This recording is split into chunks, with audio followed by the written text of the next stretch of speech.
The views and opinions expressed on Unlock Your Wealth Radio are those of the host, guests, and callers only and are not necessarily the views of Unlock Your Wealth Radio, Heather Wagenhals, or Success Publishing International.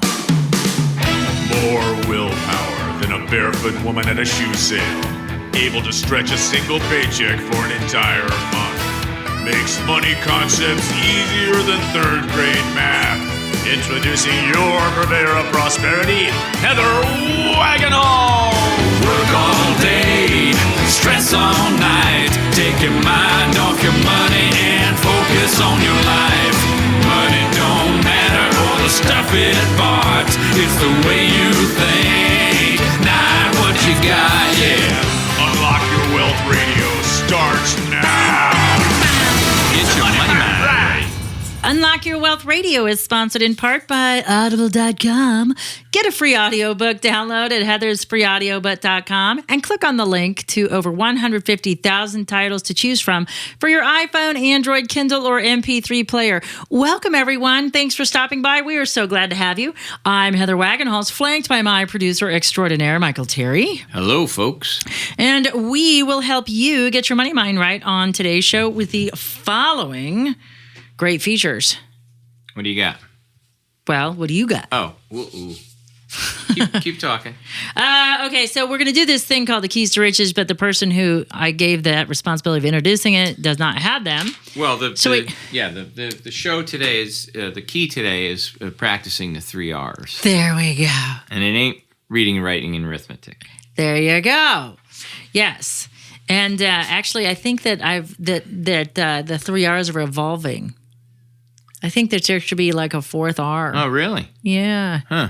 Almost like, and I can't decide if there's just of the two that I'm thinking of, if there should be a 4th R or a 4th and a 5th. Well, things do come in 3s, so maybe you have to have a 6th. Yeah, there you go. I need one more. I need one more. But for all intents and purposes, we've got 3 R's for now. We got 3 today. But I'm figuring out how it would expand, because the philosophy is evolving. It's not static. I mean, this is completely, good. The Keys to Riches is not... Work in progress. Its bones are the same that were born in 2003. Yeah. Well, actually, they were born in 2001 because it started on somebody else's show. And then it came over to Unlock Your Wealth Radio when we got our own show. But the keys were born on the Financial Fitness Forum. Mm-hmm. So they've evolved. So the keys have all stayed the same, but their content, their expression, and the way in which that we use them, just because there's so much more brain research out there, there's so much more like studies done on the relationships between the brain and behavior and money and all of that stuff that, I started being able to make better connections. The assumptions that I was making when I initially wrote the keys actually have scientific foundation now, which is very, very refreshing. That's I was on cool. the right Yeah. path. Yeah. So I kind of intuited some of that stuff, but I couldn't prove it. But now the proof is there that this is the way to go. And that's what's so nice. great. Yeah. Because a lot of philosophies can be refuted over time. But now the philosophy is based in science. So we've got the science to prove the philosophy. So that's pretty exciting. Wouldn't it be great if we could get Congress to be based in science and fact? You know what? You were asking for a miracle, and I don't think that's going to happen. Not in our lifetime, at least. But we also have a moolah word of the day. We're going to talk about inheritance and some good things about inheritance. Although it kind of sucks because when you inherit something, somebody else has to give it up. But we're not going to focus on that negative part of it. We're going to focus on the yay me part. Yeah. And what you need to know when that sudden wealth syndrome strikes. With today's moolah word of the day and our guest, we got Joe Keeley. So have you ever thought of on-demand employment? Are you familiar with that term? No, I'm not. I mean, I'm guessing it's, a person to get in the car, pick you up, and take you to the train station. I mean, you need it on demand. You need it now. Yeah. So on demand, you're close. So when we think about on demand employment, you can think of like Netflix is a online on-demand movies. So you can start watching. You don't have to wait till it airs at a particular day and time. It's like right then and there. So a good example of on-demand employment is like, I need an Uber who's near me. Right. And you just happen to be leaving your house that day and you think, well, I got to take this 40-minute commute. I'll just flip on my Uber and maybe I can grab somebody along the way and make a few bucks, subsidize my expense. How about a pizza? Well, no, see, because you need to know how many delivery people, I think. I'm not in that business. I don't know the business model, but I don't know that would work for pizza people. I think you need to have a pizza person on call. But wouldn't that be neat if you could redo the business model? Yeah. Hey, somebody ordered a pizza. I think there's an online service that will deliver your food, and it works with many different restaurants. Right, like they just go fetch it. Yeah. Yeah, so that would be, the person that does that, can come and go as he pleases, assuming that he can come and go as he pleases. I mean, I think, but we won't know until our guest gets here. Right. But ideally, I think that's what our topic of conversation is going to be is like, can you make money in this on-demand economy? Yeah. Like, or I guess, how do you make money in this on-demand economy? Because that's what we've become. Got to have it now, instant gratification. Yeah. And we're willing to pay big bucks for it. Sure. I think Uber's working, that's for sure. Yeah, but I mean, just think about, like here, not every city is like Phoenix, but, we're a Amazon hub. So we get all of the cool Amazon programs before some of the rest of the world gets it, know? That's like true. We have Amazon Prime now. So like not only do you have Amazon or Amazon same day, but now you can have Amazon in 40 minutes. Yeah. So, in your zip code. Really? Yep. You can order something and it gets to you that day. Yeah. So when I was packing up, wow. When I was packing up my mom's place, I was out of trash bags and I was also hungry. And so I ordered these gluten-free coconut cashew cookies and with two bags. 2 boxes of trash bags. And they were there in 30 minutes. Oh my God. Are you serious? I'm serious. I was blown away. Oh, that's fantastic. I was blown away. And then I'm like, crap, I should have said almond milk too. Now I need something to dunk them in. It's nothing worse than eating a cookie with a dry mouth. I didn't even have bottled water there. You gotta have milk. You gotta have milk. I know, I blew it. Eat a cookie. I blew it. So, so we're going to talk about that with our guest. Practicing the 3 R's, let's circle back to that real quick. Mm-hmm. So, the 3 R's are... Oh, you wanted me to know that too? Was I asking for too much? Totally. Okay. So I'll give you a hint. Recommit. No, well, that's later. First one is Oh, boy. Sounds like you need to do this. Yeah. Review. Revise. Recommit. There you go. Ding, ding, ding, ding. Yeah. Review, revise, and recommit. So for those of you who have been with us all season, this is where our break the budget and create a healthy savings and spending plan really makes the difference. Because just like depending on how much weight you have to lose, also makes a difference depending on how much you need to adjust your diet, because you know how like those last 5 pounds become more difficult, but you get momentum in certain areas. And so, if you want to create a true healthy exercise and eating plan, it has to be one that moves with you. And so your finances need to do that too. And this is the key component that makes that happen, are practicing the 3 R's: review, revise, and recommit. Cool. So for those of you who haven't been here for a while, I don't know if I mentioned this, but the Keys has become its own show, and you can find it at keystoriches.com or on iTunes, Libsyn, or at our very own website at unlockyourwealthradio.com. Our moolah word of the day is an inherited IRA. And an inherited IRA is that one when it becomes the property of someone else other than the spouse of the deceased owner of the IRA. Inherited IRAs are subject to special regulations. The beneficiary receives the distribution by December 31st of the 5th year after the death of the owner. In addition, this type of IRA does not allow for tax deduction contributions and rollovers to and from other IRAs. That's a buzzkill. The IRA can also be paid as an annuity or in periodic installments, not extending beyond the beneficiary's life expectancy. So you're going to have to rip through that money quick. is what it's saying. Yeah. So visit our website at unlockyourwealthradio.com so you can get more information on inherited IRAs, because it's not just as simple or cut and dry as I made it sound. There are a bunch of rules. Yeah. So like, while it would be cool to inherit an IRA, be prepared to deal with some of the Internal Revenue Service ramifications that it's going to have. Yeah. So that's it for Moolah Word of the Day. Our guest, however, not so much. Not done with him, actually. Haven't even gotten started, but let's do that, shall we? Joe Keeley is joining us. He is president and CEO of College Nannies and Tutors, the nation's largest nanny and tutor company. College Nannies and Tutors was founded by Keeley in 2001 while earning a degree in entrepreneurship from the University of St. Thomas and being a nanny himself for 2 boys and a little girl during school. College Nannies and Tutors is now operating in over 80 locations on both coasts and in the Midwest, and has been featured in such media outlets as Newsweek, USA Today, CNN, NPR, and others. Keeley was named the Ernst & Young Entrepreneur of the Year in 2010 and the Global Student Entrepreneur of the Year in 2003.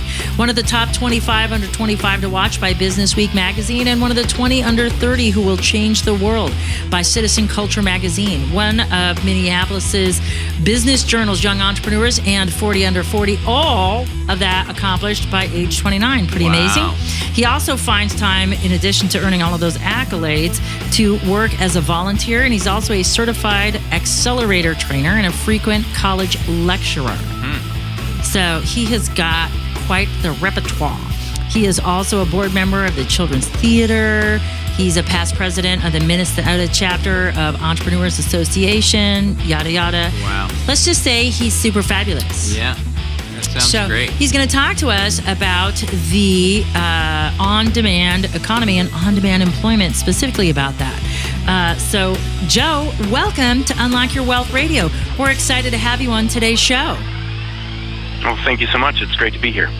I'm excited to have a technology and like a new entrepreneurial kind of a business person on, because our employment world is now changing thanks to the advent of mobile technologies, isn't it?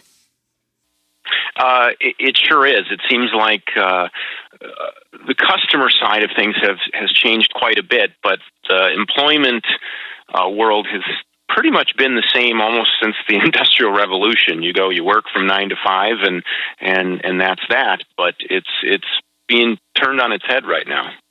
Yeah, I have to admit that I like when I can hit my button for Amazon Dash when I have to refill something. Now I'm so lazy, I don't even have to go to the app to order something, and then it shows up. And if that's not fast enough, then there are apps that'll bring it to me within the next 45 minutes based on my zip code. And it's not just one store. I can just say, hey, I need you to go to these 3 stores and get these 3 things and bring it to me. That's right. And I think what's kind of interesting when we look at the on-demand marketplace and what is, what seems to be the unquenchable thirst for on-demand services from customers, it's forcing firms to continue to rethink that model on the employment side. Now, Amazon uses a lot of technology, and they talked about delivering your latest package via drone. We'll see about that. But if you're in the service business, on-demand employment is really becoming a necessity to be thinking about, because in order to deliver upon this on-demand need or perceived need of the consumer, traditional employment models would be cost prohibitive, because consumers want it now, and they want it with a high quality, and they oftentimes want it for the same, if not less, than they paid yesterday. Yeah, I'm kind of, I wasn't an early adopter of that type of employment model, but, just due to logistical circumstances and my operations director, her spouse got a great job in another city, in another state. And I was like, oh no. And at the end of the day, I guess everybody is replaceable, but, we were so heavily invested in each other that we made the commitment to figure out how to make it work.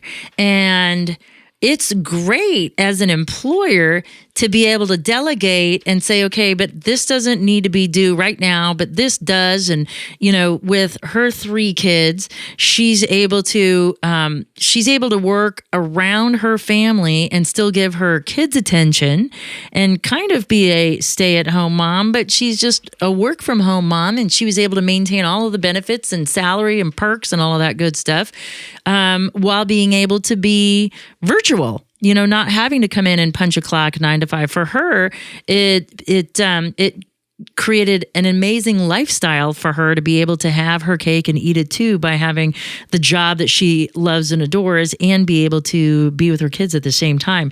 Do you think that really is not just a fad or a passing fancy as we think of virtual assistants and stuff? Do you think that this on-demand economy is kind of changing the workforce in that respect? I do think, and I think that it's, if we look and take a step back, even just what is on-demand employment, being a general concept, in it's changing how workers view their work, and then subsequently, I think that came first. I want this. This is interesting. Why can't I have my cake and eat it too? It's forcing or giving the opportunity for employers to change how they view workers. So it shifts the control of when. And I think that you pointed at a really interesting group that are great candidates for this and are attracted to this, and that is those individuals that want to have engagement in meaningful work and perhaps supplement or add to the household income, but are restricted in one way or the other, either their choice or their circumstance. So many folks seem to say, wow, on-demand this, and that must be for those millennials. Yeah. I happen to be one. But I think it is prevalent. It's prevalent in the millennial generation, but it's catching on with other groups too. I mean, you talked about stay-at-home moms, students, semi-retirees. There was a recent survey by Intuit, of course, doing lots of payroll and bookkeeping. Intuit did a survey on on-demand workers, and on average, they were working 12 hours per week for that particular instance. So it enables them to pursue so many other pursuits, including perhaps having a full-time job. And this is a different way of looking at that because they either want to do it. We're at College Nannies, Sitters, and Tutors, we get a number of people that they like to make the extra money, but they just simply love kids, don't want to give up, so they maybe work 2 Saturday nights a month. And they're just terrific, mature, we like to call them role models, sitters that they can go onto their phone and say, I'm available to work. I don't have anything going on, and this will be fun. And parents love it because they have this really high quality person that they can go ahead and book on their phone at 9 o'clock at night without talking to someone, because by the time they get their kiddos in bed, no one's open.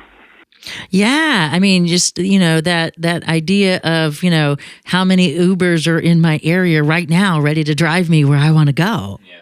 Right. And, I think that makes a difference. Yeah. And it appears to be quite a powerful business model because, maybe I don't want maybe I have a better healthcare plan than what my employer could possibly offer me. And maybe I don't want to maintain those numbers of hours to be able to get that. Maybe I want to have more control as an independent contractor versus a generalized employee. I can make more.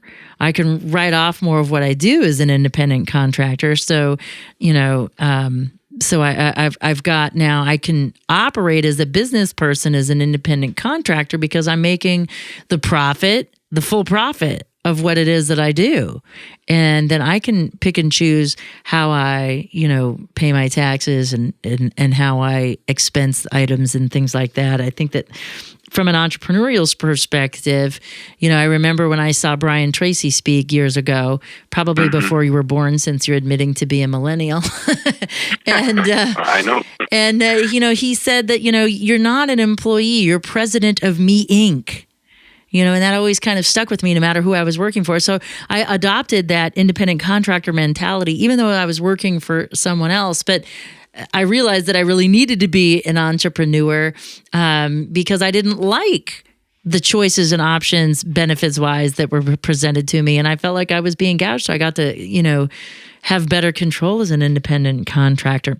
You are listening to Joe Keeley on Unlock Your Wealth Radio, and this segment is sponsored in part by KeepMyID.org, the only service that actually prevents identity theft. All others are just monitoring services. Put your credit on lockdown with their special offer for Unlock Your Wealth Radio listeners.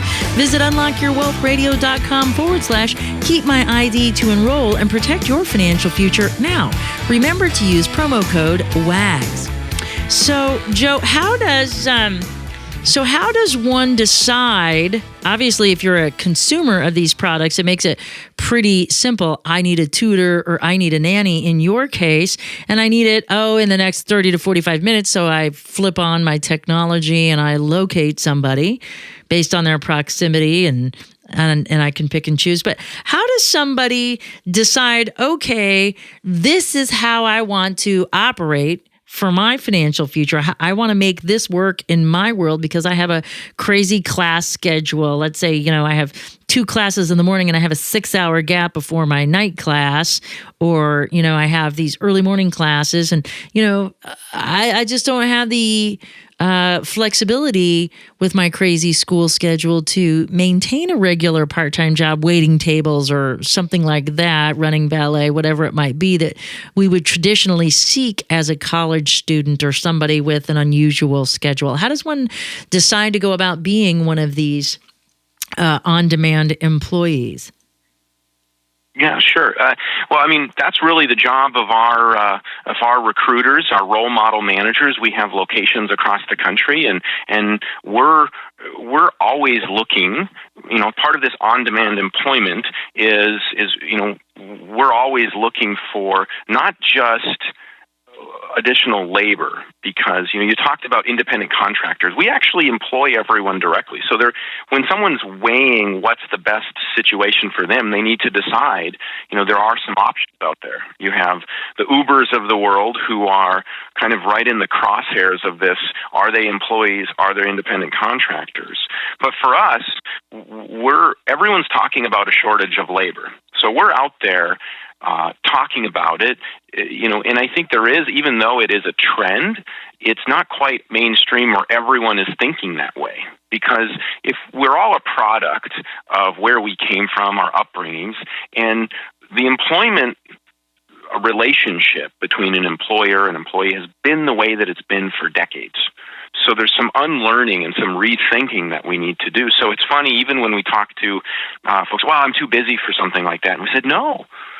You can, as you have said it earlier, have your cake and eat it too. You can have these pursuits. You can be, full-time teacher, but then still, if you want to pick up some extra shifts with us, we welcome that, because we're actually using this as a key differentiation in hiring, and either through our recruiters or going on to collegesitters.com and filling out an application is how someone would come in. But we view this as a differentiator.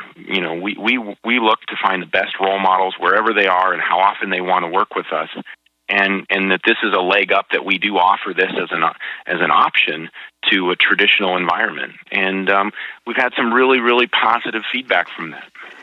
So how does it work? And let's use your company as a specific example. So let's say I want to be, I'm like the queen of math, and as evidenced by all of my friends, harking my services for free to help tutor their children in math and finance. So how would I go about becoming a tutor? What does it take to become a tutor? What are my minimum hour requirements? How does all of that go about getting set up? Sure. And whether it's a tutor or a nanny or a sitter, the process is very similar.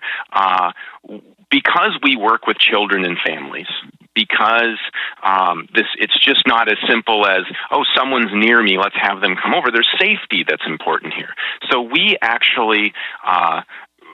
all of our role models, nannies, sitters, and tutors, are W-2 employees of our company. We go through a detailed application process. So the first step, to answer your question, they would apply online at college tutors or college nannies or collegesitters.com. We then have a personal interview. We have an industry-leading background screen, training, so on and so forth. And then once someone's on our team, they have our tools on our My Sitters app where they can upload their availability, the inventory, if you will.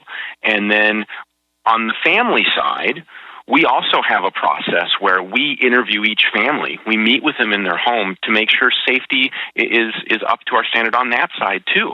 So it's about, having a safe environment where everyone can engage in, Sarah's available on Saturday night. Let's go ahead and book her and do that in confidence, because what we're seeing in the marketplace today is folks coming out with technology, and that's great, but we have to really put, each industry is going to be a little bit different. So while we like to view ourselves as a very technology-focused company, we're a family company first and technology second. That's really great, and I think that that's probably something that, it's always funny. I always joke when people would visit us up at our cabin, because we had these scooters, and my husband would always ride without a helmet. Couldn't figure out why people wanted to put helmets on their kids before they went on the scooter with him. And I used to always joke, because safety is an afterthought in the Wagenhals household. And that's great that that's, the forethought with your company. Because I think that, we focus on the technology or the logistics or whatever is our big differentiator. And, as we've seen with some of these crimes, especially, in some of the ride sharing apps and stuff that have happened, that you're looking to mitigate any risk issues up front.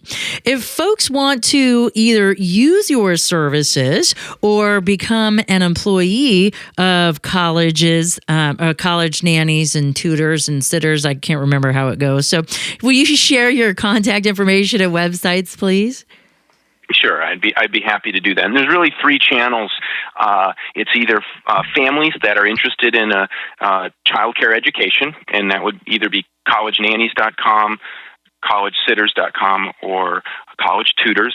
And then the second area, if someone's looking and think, I really think that being a role model, being a part-time sitter or a full-time nanny or a tutor fits them, they can go to those same websites, so on, and click on Join the Team. And then the third piece, which kind of fits right into talking about this, is we actually have expanded into 29 states now through a franchise opportunity. So our business, in many respects, is to help folks start their own business, and it just happens to be a college nannies, sitters, and tutors via a franchise model. So almost all of our 100 locations are actually owned and operated by independent entrepreneurs that wanted to grow using their piece of the on-demand economy, and that is our engine that allows them to bring this service to their hometown. Well, that's so exciting for you. Best of luck. And thank you so much for being a part of Unlock Your Wealth Radio today. And for more more information like Joe's website for all of their different opportunities, please visit his show page at unlockyourwealthradio.com. And for more in-depth interviews with money experts, strategies, and members-only tools to fix your credit, get out of debt, and have more money and happiness, do what other savvy listeners have and visit unlockyourwealthradio.com, where you go to get your money mind right so your wealth and happiness will follow. Become an Insiders Club member today and start receiving the benefits of millionaire wisdom right now. For Unlock Your Wealth Radio and the maestro of moolah, Michael Terry, I'm Heather Wagenhals. Now go out and unlock your wealth today. UnlockYourWealthRadio.com is produced by Heather Wagenhals and the Unlock Your Wealth Foundation. UnlockYourWealthRadio.com and its affiliates are copyrighted 2016 with all rights reserved. For more information on the Keys to Riches Financial Wellness Series, please visit our website at www.unlockyourwealth.com.